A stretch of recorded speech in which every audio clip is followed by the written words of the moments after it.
तब्बल 1 महिना झाला आहे खरं तर कॅमेरा हातात धरून आणि आपले एस-टीचे व्हिडिओज येऊन. समोर आपण पाहताय शिवाय इलेक्ट्रिक बस.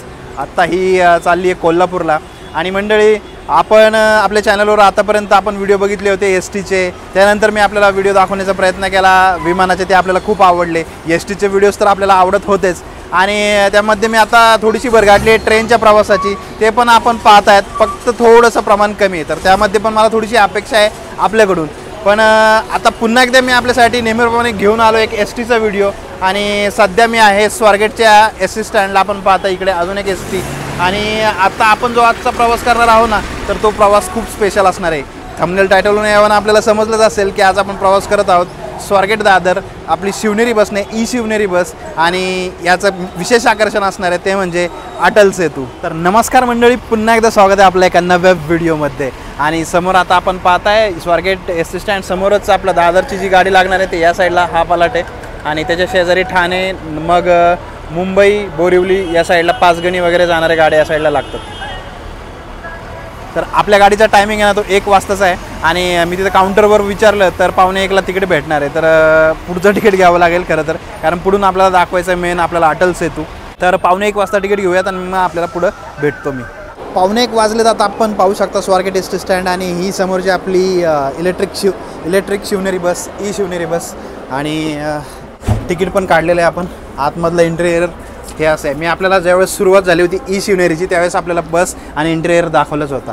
तर सध्या इकडे 2 आजी बसले आहेत आणि मी माझी इथे एक सीट आहे. तर ड्रायव्हर कॅबिन या प्रकारचे आहे, आपण पाहू शकता.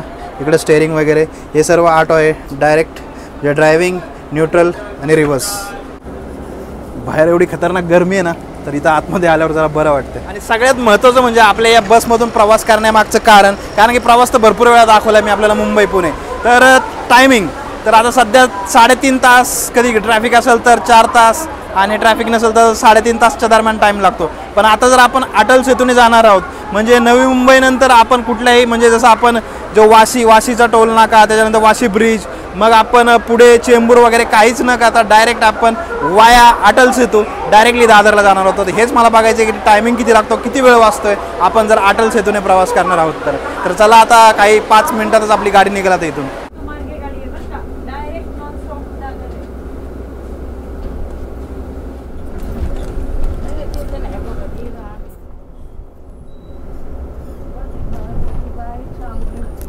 आणि सगळ्यात महत्त्वाचं म्हणजे आपण म्हणत असाल तिकीट काय याच्यामध्ये वाढ झाली की काय, तर तसं काही नाही आहे. तिकीट मी आपल्याला सगळ्यात पहिल्यांदा दाखवतो.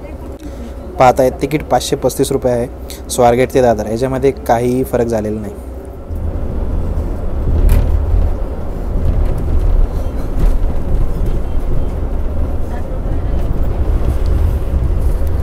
एक 37 झाला आता, म्हणजे जो 37 मिनटं झालेत आपण प्रवास स्टार्ट केला आहे स्वारगेटपासून. आणि सगळ्यात महत्त्वाचं म्हणजे आपण विचारत असाल की गाड्यांचं टायमिंग, जर ज्या गाड्या अटल सेतू मार्गाने जाणार आहेत ते पुणे स्टेशन आणि स्वारगेट. तर सकाळी 6:30 वाजता पुणे स्टेशनहून एक असते, त्याच्यानंतर 7 वाजता स्वारगेटवरून असते आणि 1 वाजता स्वारगेटवरून, ज्या गाडीनं आज आपण प्रवास करतो आहे. आणि जर आपल्याला मुंबईकडून यायचं असेल तर सकाळी 7 वाजता असणार दादरवरून आणि नंतर 11 वाजता असणार आपली मंत्रालयवरून आणि नेक्स्ट मग असणार 1 वाजताच दादरवरून. तर या गाड्यांचा सध्या टायमिंग आहे. तर आपल्याला यायचं असेल अटल सेतू मार्गे.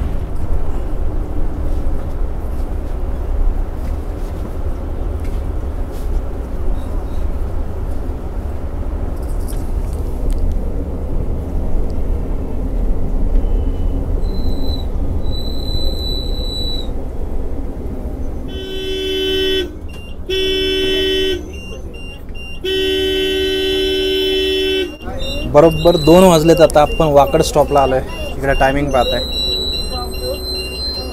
आणि खरं तर हा आपला नेहमीचा स्टॉप आहे. आम्ही कारण राहतो इथे जवळच. जर इथून आपल्याला मुंबईला जायचं असलं तर हा 1 तास वाजतो माझा तरी. आणि पुण्याहून यायचं असेल तर तब्बल 1 तास लागतो. तरी गर्दी नव्हती बरं का. आता इथून 2 जण रिझर्वेशन आहेत. त्याच्यानंतर मग आपला प्रवास सुसाट.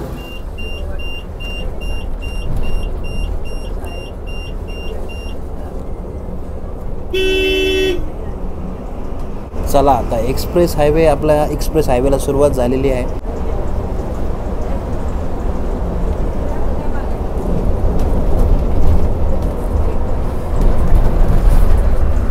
वाकडला आहे ना, वाकडपर्यंत बसमध्ये फक्त 10 ते 12च प्रवास होते. त्याच्यानंतर बस आहे ना अख्खी फुल झाली मागं बघता.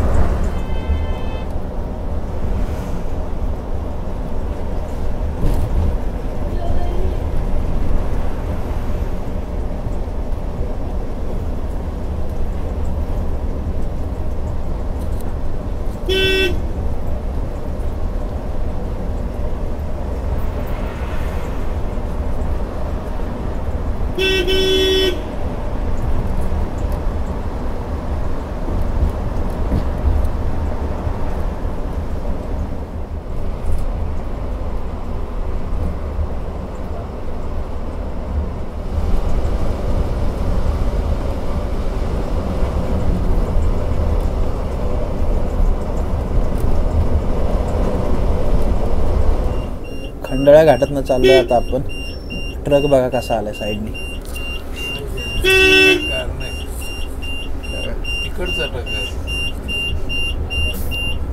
गाडी जपून चालवावी लागते. हो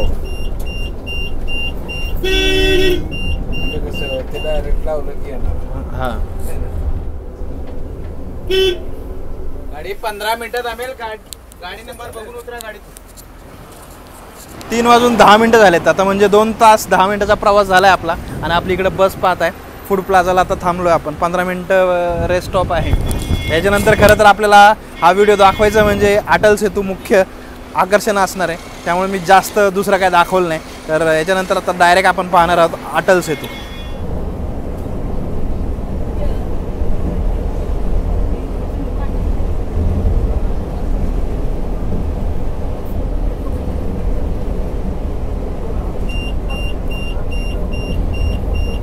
सगळ्यात महत्त्वाचं म्हणजे आपण सरळ रस्त्याने जर गेला तर पुढे पनवेल आहे आणि साईडने आपण बाहेर जैन पेठीकडे जाण्याचा रस्ता आहे ना, तिकडून आता आपण टर्न घेतला आहे. म्हणजेच आपण कळंबोलीला सुद्धा जाणार नव्हत. आपण आता डायरेक्ट इकडं जो आपला जो मेन रस्ता आहे अटल सेतू तिकडे जाण्यासाठी आता आपण वळालेलो आहोत. आणि जे गाव आहे त्या गावाचं नाव आहे उरण तालुक्यातील चिर्ले. तर चिर्लेपासून हा जो आपला अटल सेतू सुरू होतो. तर इथून सुरू झाल्यानंतर नावाशेवापर्यंत म्हणजे साऊथ मुंबईपर्यंत जातो.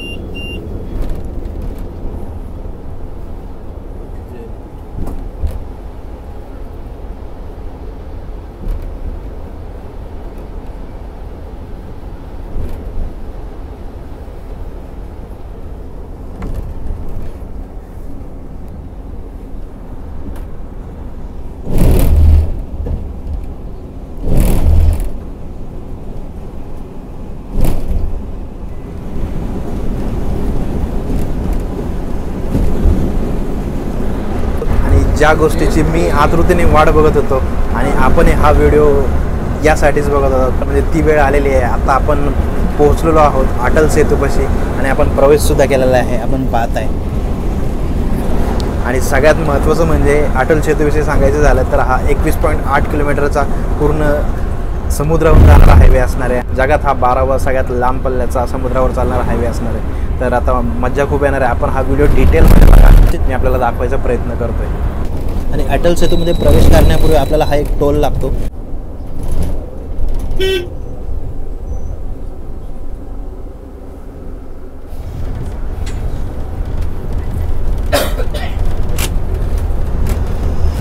आता सध्या तर याला बॅरिकेड्स वगैरे आहेत नाही का, म्हणजे जो टोल प्लाझा आहे. पण याच्यानंतर ज्यावेळेस ऑपरेशनल असणार आहे ना त्यावेळेस आपण डायरेक्टली गो थ्रू होऊ शकणार आहे. आपलं जे काय बिल असणार ते ऑनलाईन जनरेट होणार आहे. तर याच्यामध्ये आपला वेळ वाचणार आहे. आपल्याला इथं क्यूमध्ये थांबावं लागणार नाही.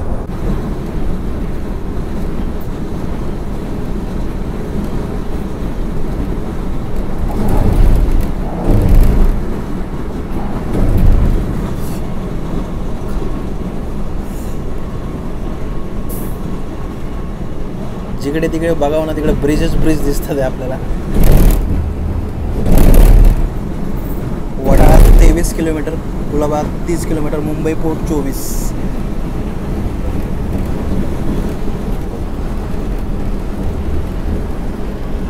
आणि सगळ्यात महत्त्वाचं म्हणजे आपण विनाकारण या ब्रिजवर कुठेही थांबू शकत नाही आहे. तर आपल्याला सेल्फी वगैरे काढायची असेल तर तसं काही करता येणार नाही आहे. आपल्याला नॉनस्टॉप इथून प्रवास करावा लागेल.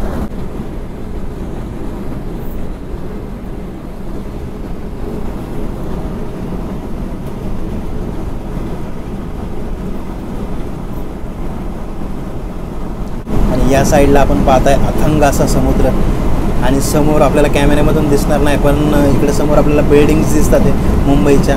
आणि हा विशालकाय आपला अटल सेतू.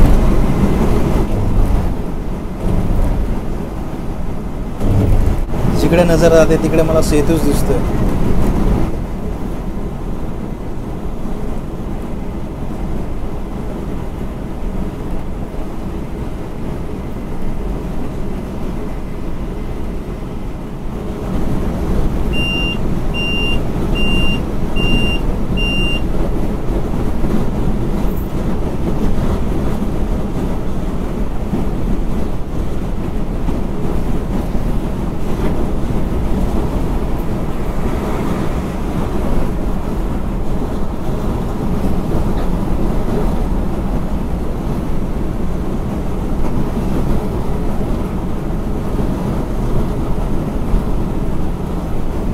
आपण विचार करा, जर आपण कळंबोलीवरून जात असतो, कळंबोली, वाशी, चेंबूर, सायन आणि मग दादर, आणि जर गर्दीचा टाईम असतो तर तिथंच आपले 1.5-2 तास आपले तिथंच वाया जातात. इथं बघा आपल्याला नॉनस्टॉप आपण प्रवास करू शकता. इकडं आपण पाहू शकता मुंबईच्या स्कायलाईन्स. सूर्यप्रकाशामुळे थोड्याशा अंधुक अशा दिसतात आहे.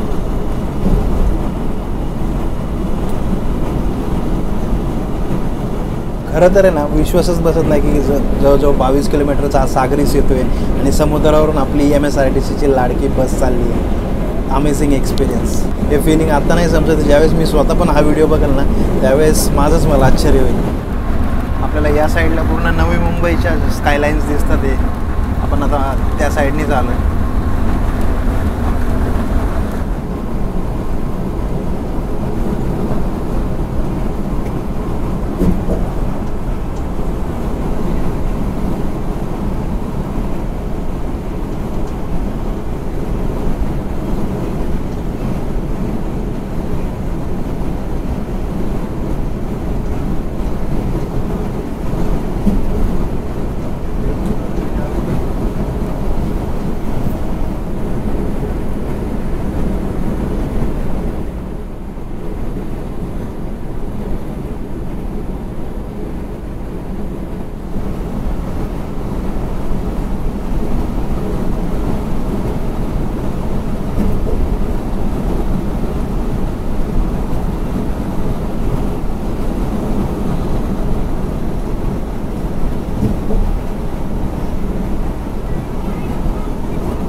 अटल सेतूपासून आपण प्रवासाला सुरुवात केली होती त्यावेळेस वाजले होते 4:12 आणि ज्यावेळेस आपण शिवडीमध्ये एंटर केलं आहे तर 4:30. 17 ते 18 मिनटात आपण हा नवी मुंबई ते मुंबई असा टप्पा पार केला आहे. तर हा प्रवास आपला एक नंबर झाला. आपल्यासोबत आपण शेजारी पाहता आपल्यासोबत दादा पण होते. तर दादा साताऱ्यावरून आले होते, मुंबईमध्ये राहतात ते. तर त्यांचा पण पहिलाच प्रवास होता हा अटल सेतू मार्गे. तर त्यांना पण आपण विचारूयात की त्यांचा हा अनुभव कसा होता. तर आता सगळ्यात पहिल्यांदा आपलं नाव सांगा. माझं नाव अंकुश शिंदे. मी पहिल्यांदाच अटल सेतूवरनं प्रवास केला. बरं. अतिशय सुंदर प्रवास. मोजून 15 मिनिटात आम्ही ब्रिज क्रॉस केला. आणि एरवी आपण ज्यावेळेस कळंबोलीपासून दादरपर्यंत प्रवास दीड तास कमीत कमी. अजून पुढच्या 10 मिनिटात आपण दादरमध्ये असणार. दादरमध्ये असणार. बरोबर. धन्यवाद. धन्यवाद.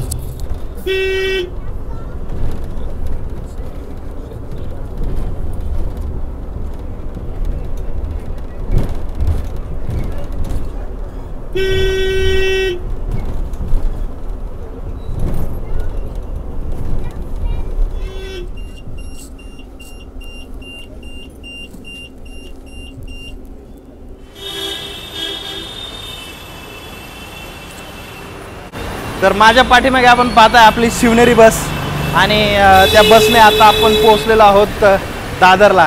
तर तुम्हाला सांगायचं आहे आता आपल्याला वाजलेत 4:50 म्हणजे आपण धरून चला 3 तास 50 मिनटं आपल्याला लागले इथपर्यंत यायला. आता ह्याच्यामध्ये जर आपण म्हणालात की ह्याच्यामध्ये वेळ कसा वाचला तर सगळ्यात महत्त्वाचं सांगायचं म्हणजे की आपण रेस्ट स्टॉपला 15 ते 20 मिनटं गाडी थांबली. हो चला 15 ते 20 मिनटं तिथं थांबले. त्याच्यानंतर पुण्यातनं वाकडपर्यंत यायला म्हणजे 4-5 ठिकाणी गाडीचे स्टॉप असतात. तर तिथं गाडी थांबली, पॅसेंजर्स चढले, मग ते त्यांचं तिकीट वगैरे काढण्यात बराचसा वेळ गेला. तर आपण धरून चला 1 तास असा एक्स्ट्रा गेलेलाच आहे. जर आपण प्रायव्हेट आपली व्हेकल असेल आणि आपण प्रवास करत असेल मुंबई ते पुणे तर आपण म्हणजे 2.5 ते पावणे 3 तासात आपण सहज येऊ शकता. आणि शिवाय ज्यावेळेस आपला हायवे संपल्यानंतर जो अटल सेतू संपल्यानंतर आपल्याला शिवडीनंतर परत वडाळ्याच्या इथं भरपूर सारं ट्रॅफिक लागलं. तर हे ट्रॅफिकवरच डिपेंड आहे सगळं. पण म्हणजे आपल्याला सांगायचं झालं तर 1 तास आपला वाचू शकतो याच्यामध्ये जर आपण अटल सेतू मार्गे प्रवास केला तर. आणि भविष्यामध्ये अटल सेतू आणि मुंबई पुणे एक्सप्रेसवे कनेक्ट करण्याचा गव्हर्नमेंटचा प्लॅन आहे. आणि मग ते जर कनेक्ट झालं आणि प्लस आपला मिसिंग लिंक जो पुण्याचा आहे म्हणजे खंडाळ्यातला लोणावळा ते खालापूर हा जो मिसिंग लिंक आहे तो कंप्लीट झाल्यानंतर अजूनच वेळेची बचत होणार आहे. तर मंडळी आपल्याला हा व्हिडिओ कसा वाटला मला कमेंट सेक्शनमध्ये कमेंट करून जरूर करावा. आवडल्यास लाईक आणि शेअर करायला विसरू नका. तर चला मग भेटूयात अशाच एका नवीन व्हिडिओमध्ये. तोपर्यंत जय महाराष्ट्र.